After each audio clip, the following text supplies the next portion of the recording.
Hi ఓస్ నేను పైన ఒక ఇడ్లీ పెడదామని వెళ్ళానండి. 1:45 అయింది. ఈరోజు పనులన్నీ లేజీగా చేశానండి.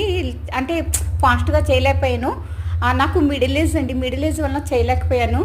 అయితే నేను ఒక ఇడ్లీ పెడదామని వెళ్ళేసరికి ఇక్కడ ఒక ఫన్నీ దృశ్యం చూస్తానండి. ఏంటంటే క్రో గారు బిస్కెట్ అందులో ముంచుకొని తింటున్నారండి వాటర్లో. నన్ను చూసి పైకి ఎగిరిపోయారండి. ఈ ఇయర్ పుట్టిన క్రోస్కి ముక్కు డామేజ్ అయింది అండ్ లెగ్ ఫీటు ఒక ఫీట్ కూడా డామేజ్ అయిందండి.